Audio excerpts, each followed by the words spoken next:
Okay, we did this yesterday.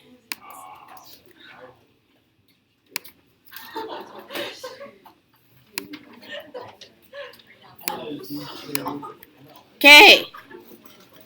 Just to be clear, dy dx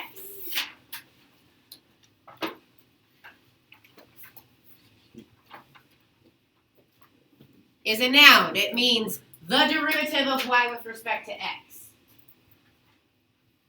Okay, we also call it y prime. We also call it f prime of x. However, when you see d over dx, that is a verb. It means take the derivative with respect to x, and there's always going to be something that follows it, so you know that's what you're taking the derivative of. Okay?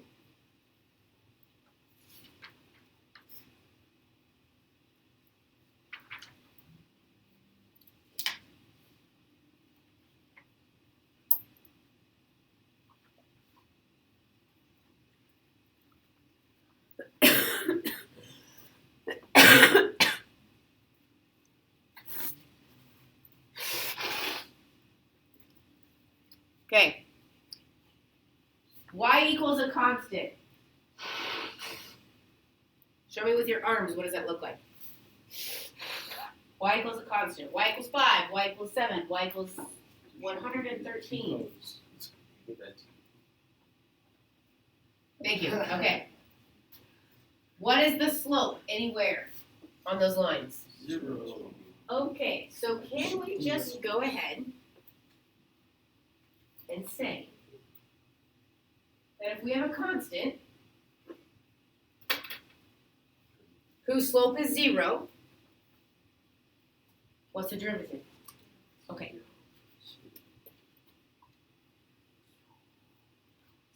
Write this right here.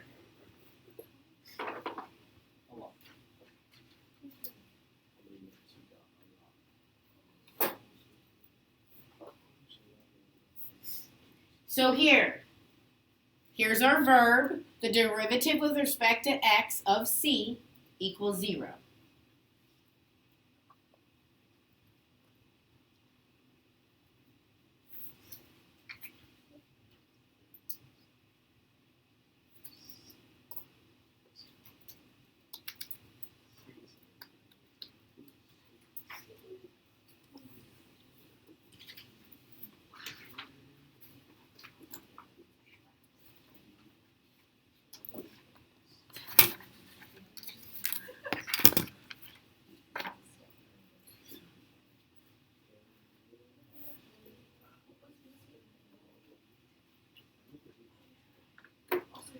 What our main focus is going to be today, and really, I mean, we have like 7 minutes, right?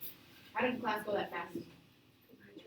We have a lot of problems. There we go. Okay, our focus is going to be derivative graphs. Okay?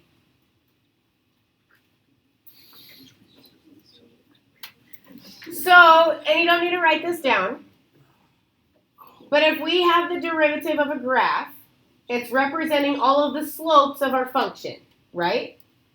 So, just watch. Y equals x squared is here.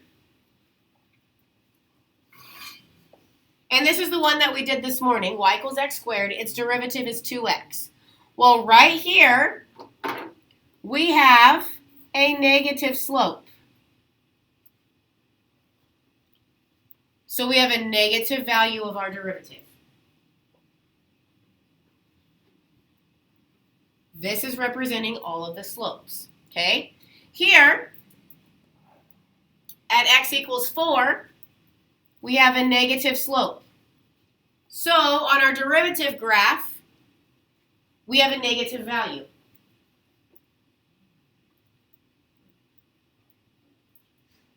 This has a slope of -8.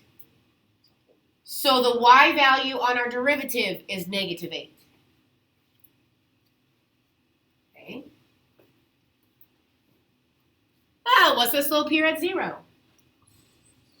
0. Then the derivative at 0 is 0. Okay? So whatever our slopes are, that corresponds to what we have on our derivative. Okay? So,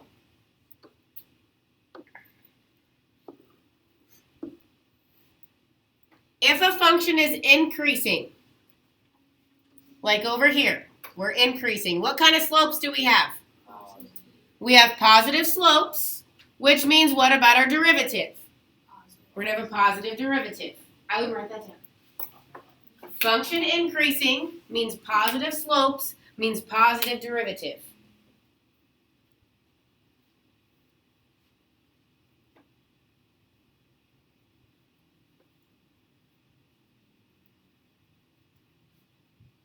Okay. Negative slopes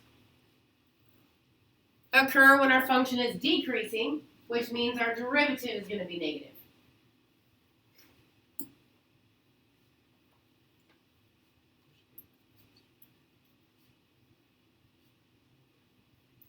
Okay. And then, what's the last one?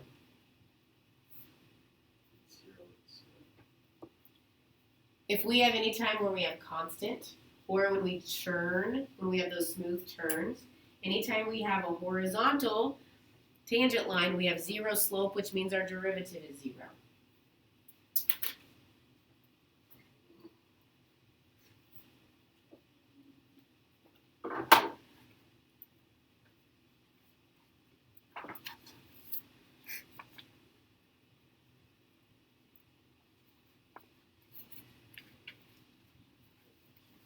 Okay, so we're going to go through some pictures up here on the screen. Okay? And I just want you to watch. And soak it in. You ready?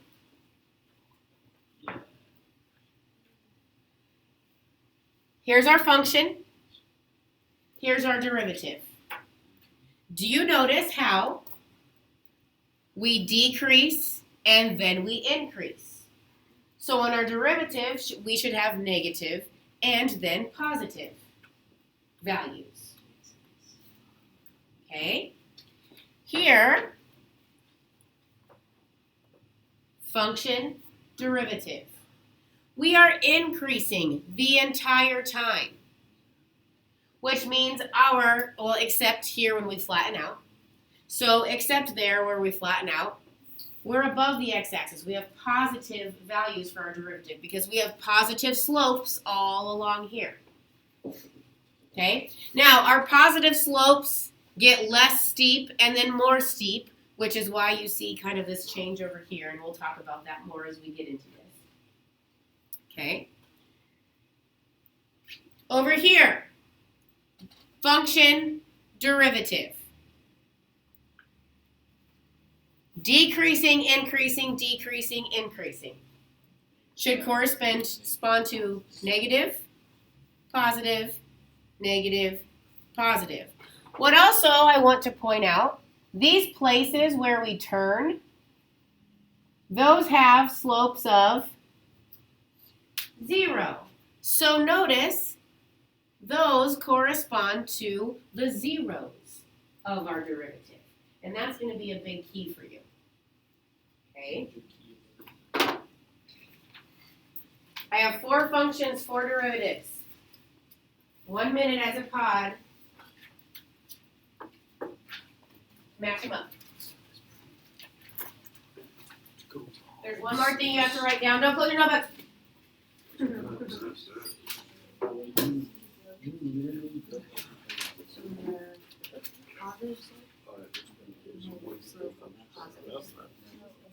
Right? The first one is above the line, below the line, above the line. Right? Yes. Deep breath. I just realized. Let's just circle that.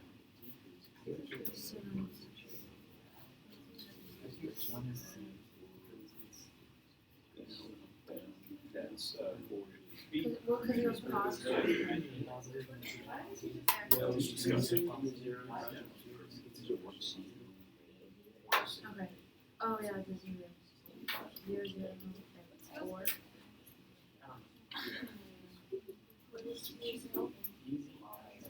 Okay, I think your biggest challenge is making sure 1 and 4 get matched up appropriately. So before you do 1 and 4 are similar graphs. Yeah. so it's negative cos You have to look at infinity. how many So below the line. Ethan, what does 2 get matched up with? A. 2 and A go together. Do you agree? Yes. Number 3, Max, what does it get paired up with? D. 3 and D. Sine and cosine must have a nice relationship, huh? Okay, 1. Okay, Trenton, what does 1 go to? C. C, do we agree? And so 4 must go to B. Okay.